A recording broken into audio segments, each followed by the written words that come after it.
Hello, people of the internet, my name is Atlas, and today I'm going to be talking about something very, very important in regards to the Undertale and Deltarune fanbase. Time after time, we have seen misinterpretations of nearly every character. Some make them seem worse than they are.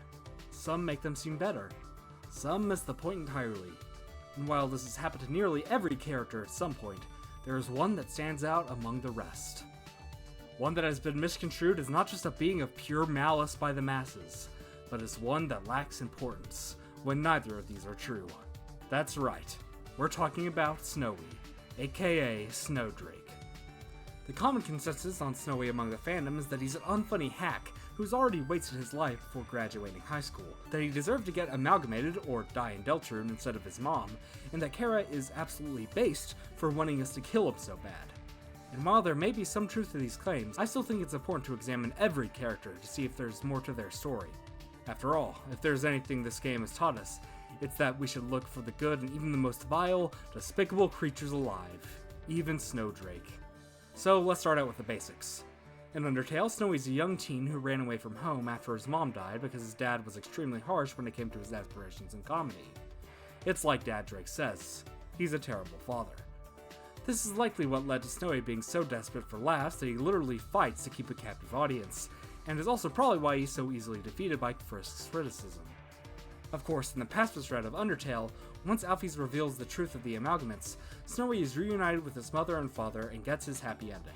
And if that was where his character ended, I would not be making this video. But then, Deltarune came along. So all of a sudden he started acting like a huge jerk. I mean, come on, it's one thing to kill me for not laughing at your jokes. It's another matter entirely to be so rude about it to the point you tell me to scram. He's also begun to practice the dark and evil branch of comedy that I hardly know her jokes fall under, compared to the pure and all-around better branch of snow and ice-based puns. The most talked about instance of jerkery, though, is in Chapter 2, where we can find him and Monster Kid at the bottom of town in front of the bunker, as he appears to be pressuring them to go inside. When Monster Kid brings up what Chris apparently said about the place, Snowy just pushes harder and insults Chris in the process. That's when Susie steps in, causing them both to run away like complete cowards, and they both refuse to hang out as long as Susie is with you. Now I know this is probably already making a one-kill neutral route sound more morally righteous than the pacifist route, but hear me out. There are a few things I have talked about that are important to consider. For one, Susie and Snowy are likely usually class partners.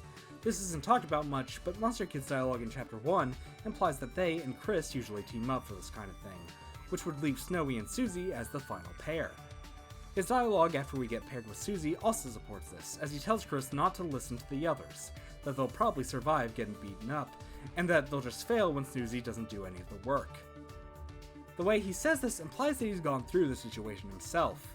In fact, this dialogue in general is typically overlooked in the ever-hotly debated Snowy discourse, as while I understand his usual behavior is about the equivalent of 999 No Mercy Karas, this single instance does appear to be an attempt to genuinely comfort Chris, even if it is done with as little tact as his comedy. While you may be hesitant to believe Susie would beat him up, I think it's important to remember that she was a bully in Chapter 1, and while it might not compare to Snowy's hardly know her joke, she did almost kill an 8-year-old.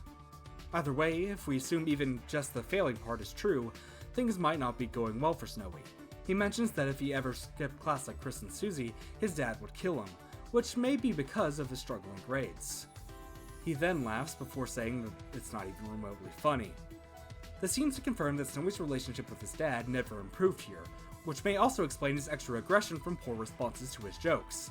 The fact that there are fresh flowers on Crystal's grave in Chapter 1 could also support this, as it may be an indicator that Snowy's not been able to move on properly. But that's the question. Why hasn't their relationship improved? Comparing the timelines, it seems like they had more time to do so, if anything, so why? Well, I think I have the answer. Des. And I am not even remotely kidding.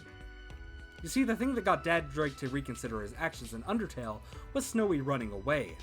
This happened around the time of his mother's death, presumably not long before Undertale. From Noelle and Berdly's flashbacks, they seem to be around Frisk's age at the time, and at that point in time, Des had already disappeared.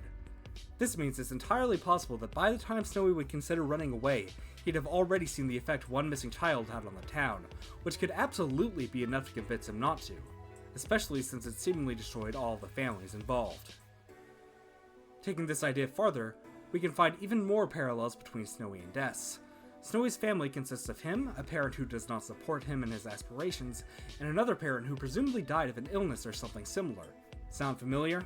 This goes even farther if we take theories about deaths getting lost in the bunker into account, as for one reason or another, Snowy also wants to enter it. Could it be that he wants to get lost too? Could Monster Kid be a parallel to Chris in that scenario? We don't know for sure, but I think I've made a case that it's something to look out for in the future. So, in conclusion, while Snowy is a jerk in Deltarune, there is a reason for it, as he's been paired with a school bully for assignments, which in tandem with his strained relationship with his dad, and remaining grief for his mother, has likely resulted in him acting out with no other outlet for his feelings and frustration, except, of course, his comedy, which has also begun to degrade. He may not have run away here because he saw what Death's disappearing did to everyone, and in general, he could very well have some deeper Death parallels that we should keep an eye on. Before this video ends, I'm glad to announce that I've unlocked the first tier of monetization, including donations and memberships. I want to thank you all so much for the support. I couldn't have gotten here without you. I have 3 membership tiers. The first tier, Sidekick, named after our beloved Luminary of the Stars, will give you some custom emojis, shoutouts and videos, and more. The second tier, Hero, gets you all of that, plus early access to videos, polls to help me decide on certain things, and even membership-only videos, though I haven't made any yet. The final tier, World Lifter, named after my own username, for my rich viewers out there, is really just for people who have the money to do it. But you will get a sprite made by me to represent you during the shoutout section of the videos. No pressure on any of these, of course. Just enjoying and interacting with my stuff I make already helps a lot.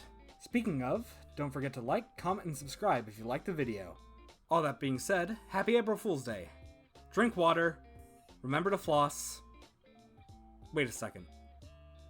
Drink water? Water? What? Her? Water? I barely know her!